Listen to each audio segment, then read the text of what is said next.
Bueno, pues en este primer video lo que vamos a hacer es un repaso de los temas de electrostáticas, es decir, de la primera unidad de electromagnetismo del curso de Física 2 que se imparte en el Instituto de Educación Media Superior de la Ciudad de México en el plantel Belisario Domínguez. Y bueno, pues comenzamos con un recorrido de algunos fenómenos que acontecen prácticamente todos los días a nuestro alrededor, como son las tormentas eléctricas. Tal vez algunos de nosotros, o si no es que todos, hemos tenido la experiencia de que nuestros cabellos o los cabellos de alguien conocido se levantan, se separan como resultado de la fricción con alguna tela, como en el caso de la foto, posiblemente una tienda de campaña o posiblemente un paraguas.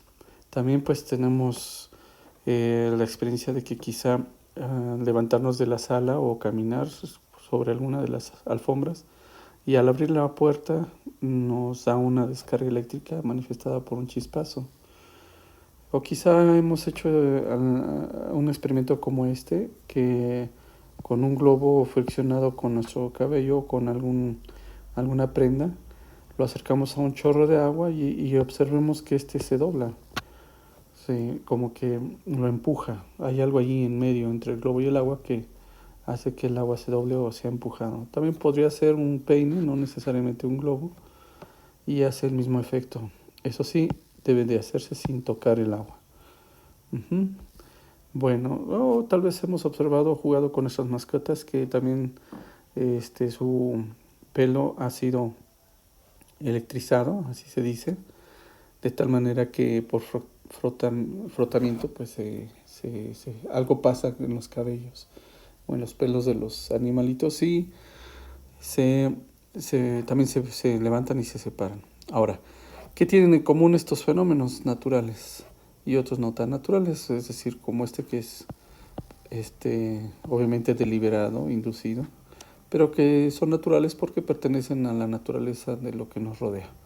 Muy bien, pues para poder descubrir o responder esta primera pregunta de qué es lo que tienen en común, pues sabemos que en el universo pues todo está hecho de lo que llamamos materia. Y esto ya lo vimos el semestre pasado, así que rápidamente solamente vamos a recordar que toda la materia está compuesta por partículas, como los quarks, los leptones, los átomos y las moléculas. Así se forman las sustancias, los compuestos y todos los objetos que vemos. Entonces, pues como todos estos fenómenos están a nuestro alrededor, de alguna manera están asociados con alguna propiedad en la materia. Entonces, debe de haber entonces algo, o debe de haber una propiedad en la materia que hace que se produzcan estos fenómenos que ahora sí que empíricamente, o en el caso de nosotros, pues ya sabemos que les llaman eléctricos. Bueno, pues eso que tienen en común es lo que se conoce como la carga eléctrica. Y la carga eléctrica pues es una propiedad invisible en la materia, que la única manera en que podemos saber que está ahí presente es porque se manifiesta a través de atracción o repulsión entre uno o varios cuerpos que se consideren eléctricamente cargados. Entonces, vamos a ver algunas propiedades de esta carga eléctrica.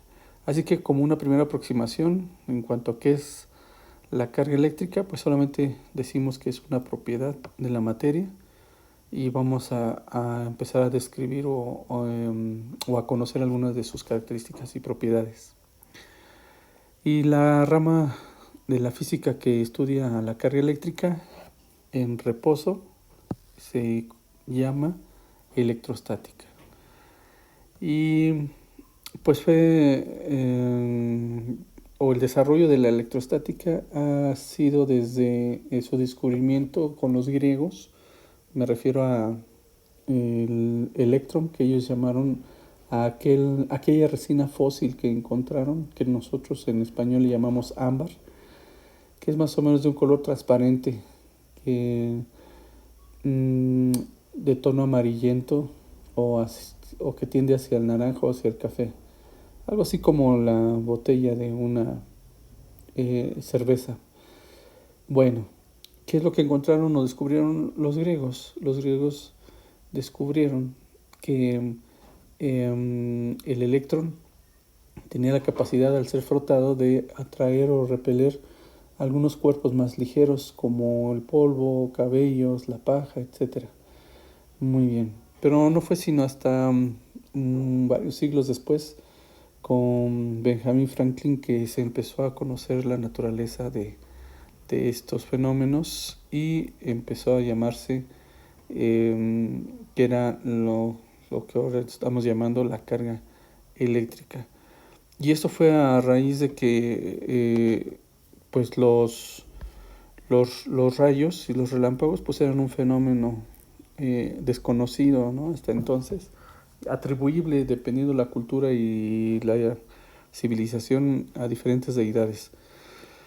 Hoy sabemos que es completamente un fenómeno natural que se da por procesos naturales, por llamarle de esa manera. Muy bien. En general, pues Benjamin Franklin, un físico, filósofo y político norteamericano, a mediados de 1700, pues hace estudios de estos fenómenos eléctricos, en particular de las tormentas eléctricas, los documenta y los publica. Y a él, ahí en ese material que publicó, es donde él define los términos como electricidad positiva y negativa. También se le atribuyen las palabras como conductor eléctrico, batería, etc. Y uno de los resultados de su investigación fue la invención del pararrayos. Bueno, ok, ya ustedes podrán investigar por su cuenta cómo funciona un pararrayos en la actualidad. Bueno, ok. Ahora, los rayos, ¿qué sabemos? Los rayos caen, y si caen, ¿dónde caen? O suben, o ni caen ni suben. Es una pregunta que pues hoy en día pues muchos podríamos hacernos al observar fotografías como esta que está aquí, que estoy haciendo un poquito más grande. Ups, ahí está. En donde pues podemos visualizar que al menos este que se ve aquí, pues no se ve que ni caiga ni suba. ¿Se dan cuenta? Atraviesa los cielos, pero ni sube ni cae. Teníamos la idea común de que los rayos siempre caían, ¿no? Bueno, ok, entonces vamos a necesitar revisar más características y propiedades de la carga para saber si los rayos caen o suben, o ni caen ni suben, o pasa todos los casos. Muy bien, entonces veamos algunas de estas características. Bueno, como primer punto vamos a decir que la carga eléctrica, o vamos a entender que la carga eléctrica es inherente a la naturaleza del electrón. Es decir, que no importando lo que le pase y cómo se muevan los electrones, que aquí están en este modelo que tengo aquí, están ilustrados como pequeñas esferitas azules. Perdón, déjenme regresar. Aquí. Y se utiliza la letra E minúscula con un signo menos para simbolizar los electrones. Muy bien. ¿Qué quiere decir que sea una propiedad inherente al electrón? A que, insisto, se mueva como se mueva, se transfiera o pase lo que pase con el electrón, la carga eléctrica se mantiene ahí. Entonces, como punto número 2 o característica número 2, hoy en día sabemos con los estudios de Franklin que hay dos tipos de cargas. Simplemente ahora les llamamos positivas y negativas. Y que en sí las cargas no son, las partículas como los electrones y los protones no son las cargas, sino que son los portadores de carga. Y como una característica número 3, se ha asociado a los electrones la carga eléctrica negativa y a los protones la carga eléctrica positiva. Y los neutrones son otro tipo de partículas que están en el núcleo de los átomos, pero estos se consideran sin carga. Muy bien. O se ha descubierto que no presentan una característica de carga eléctrica. El símbolo que vamos a estar usando para efectos de nuestro curso para la carga o las cargas y cuerpos cargados, pues es la letra Q. La minúscula para partículas cargadas y la Q mayúscula generalmente para cuerpos u objetos cargados eléctricamente. Bueno, aquí una nota interesante. Si quisiéramos estudiar la carga total de un cuerpo, pensemos ya de manera inmediata en quisiéramos estudiar los fenómenos de la carga eléctrica de nuestro planeta, pues va a haber una complicación porque hay muchísimos materiales, hay muchísimas condiciones ambientales, climáticas. La geometría en sí juega un papel importante al momento de hacer los cálculos. Entonces, para simplificar todo esto, pues se ha definido o se ha propuesto un concepto, es decir, una idea que nos simplifique el manejo de los cuerpos cargados y de la carga, más bien neta o total de los cuerpos. Y es simplemente la idea de que consideremos toda la carga total de un objeto concentrada en un solo punto, ¿no? Aquí lo estoy poniendo concentrada en un punto.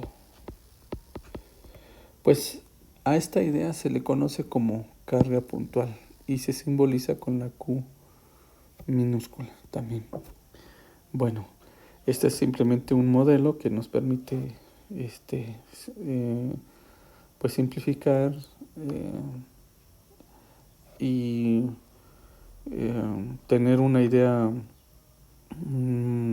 que nos permita un manejo más simple de la carga eléctrica. Muy bien, entonces surge otra pregunta. ¿De qué depende el tipo de carga de un objeto, de un cuerpo? Entonces, pues se considera que el estado natural de los objetos es que se consideran neutros, eléctricamente neutros. Aquí no significa que no tengan carga, significa que sus cargas están equilibradas, es decir, que tienen el mismo número de cargas positivas que de cargas negativas. Aquí, por ejemplo, el electrón está simbolizado con una esfera amarilla y los protones de color verde. Aquí están, digamos, podemos observar pues la nomenclatura de este esquemita. Muy bien, y pues podemos ver que tenemos 3 protones en el núcleo que están equilibrados con 3 electrones alrededor. Entonces aquí se considera que este es un átomo neutro. No que su carga sea cero, sino que este átomo no tiene una tendencia ni negativa ni positiva en cuanto a su naturaleza eléctrica. Muy bien. Ok. Y si esto pasa en todos los átomos que constituyen un objeto en la naturaleza, pues vamos a ver los siguientes conceptos o las siguientes ideas. ¿Qué sería la ionización?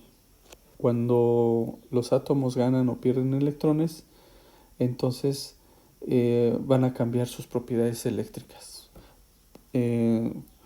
Cuando un átomo pierda electrones, por ejemplo, este que está aquí, que brinque a otro átomo, este electrón, o se transfiera a otras partículas por algunos de los mecanismos por los cuales sucede, y entonces el número de electrones es menor que el número de protones, así que se puede decir que la carga de tipo negativa va a ser menor que la carga de tipo positiva. Por lo tanto, este átomo se le da el nombre de ion positivo. Ion positivo. Y por el contrario, si este electrón va a dar a otro átomo, es decir, este átomo gana estos electrones, entonces la cantidad de carga negativa, porque hay más electrones, acuérdense que la carga negativa está asociada a los electrones, es mayor que la carga positiva. Entonces tenemos que este átomo ahora se va a denominar como un ion negativo. Entonces, ¿qué son los iones? Siguen siendo átomos, solo que cuando pierden electrones se consideran positivos y cuando ganan los electrones se consideran negativos. Ahora, cuando en un cuerpo la mayoría de sus partículas o una buena parte de sus átomos pierden electrones, entonces se considera que es un cuerpo que queda cargado positivamente. Y en caso contrario, si gana electrones, la mayoría de sus átomos se convierten en iones negativos, entonces ese cuerpo se dice que queda cargado negativamente. Así que el que un cuerpo se considere cargado positivamente o cargado negativamente dependerá de que si pierde electrones para quedar de manera positiva o gana electrones para quedar de manera negativa. Bueno, este es un ejemplo de en qué se utiliza la ionización y pues se utiliza para la purificación de aire. En algunas podría ser usado en algunos hospitales, en las naves espaciales para purificar el aire y reciclarlo, etc. Entonces lo único que se hace es hacer pasar aire, que podría ser aire aquí contaminado, se hace circular y que atraviese un rayo de luz ultravioleta. Y al hacerlo pasar por estas cavidades, ese rayo de luz ultravioleta produce un cambio en las propiedades eléctricas de las partículas que trae el aire, de tal manera que al pasar y al salir, pues sea un aire purificado. Más o menos como lo que sería este otro ejemplo de la ionización catalítica radiante, que a través de cierta tecnología o nanotecnología es posible, en el caso de una célula bacteriana, por un proceso de ionización de alguna de sus capas en celulares, pues cambiar la estructura atómica de sus moléculas de tal manera que se ionicen, y al ionizarse pues perder ciertas resistencias o características de tal manera que se pueda destruir algunas de esas moléculas, de modo que pues la ionización también puede servir para purificar alimentos o pues matar en este caso algunas bacterias. Muy bien, otra característica de la carga eléctrica es precisamente ver cómo interactúa. Esto de interactuar se refiere a que dos o más cuerpos pueden tener una acción entre ellos, ¿no? Eso sí, eso es una interacción, una acción entre dos o más cuerpos. En este caso, se dice de la siguiente manera esta ley: las cargas del mismo signo, por ejemplo, negativa con negativa, se van a rechazar o se van a repeler. Las cargas del mismo signo, por ejemplo aquí abajo, esta positiva con esta positiva, se van a repeler. Y las cargas del mismo signo, esta que está aquí con esta, las cargas de diferentes signos, perdón, se van a atraer. Entonces, en general, así se puede decir esta ley de interacción de las cargas, como las hemos conocido, ¿no? Cargas iguales o del mismo signo se rechazan o se repelen, cargas de diferente signo se atraen. Esa es la ley de interacción de las cargas. Muy bien, como una de las últimas propiedades de la carga eléctrica, ahora se sabe que la carga eléctrica se polariza. Eso quiere decir que en el interior de la carga de los objetos se orientan y en el exterior se separan. Y bueno, pues aquí voy a poner más o menos. Por algún mecanismo acercamos una carga eléctrica o modificamos la posición de la carga eléctrica en el interior y en este momento pues hacemos cuando acercamos una carga positiva de prueba, por ejemplo, voy a mover esto, ok, entonces tengo aquí que estos óvalos representan las partículas con sus cargas repartidas de cierta manera que cuando hay una carga de prueba aquí en el centro, pues se van a orientar. Si esta es positiva, va a atraer a las negativas hacia esta, ¿no? Por la ley de interacción de cargas. Cargas de diferentes signos se atraen. Y las del mismo signo se rechazan. Por ejemplo, esta va a ser rechazada, de tal manera que hay una reorientación en el interior de los materiales de la carga eléctrica. Me regreso, aquí. Entonces, a eso se refiere con una orientación y agrupación de la carga. Esto en el interior. Y dando como resultado en el exterior una especie de separación de la carga. La mitad del cuerpo se queda cargado negativamente y la mitad del otro cuerpo en su exterior se queda cargado positivamente. Entonces, ¿qué es la polarización de la carga? Es una orientación y agrupación de la carga en el interior que da como efecto en el exterior una especie de separación de las cargas.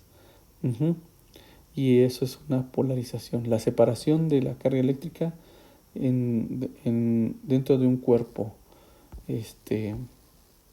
normalmente conductor.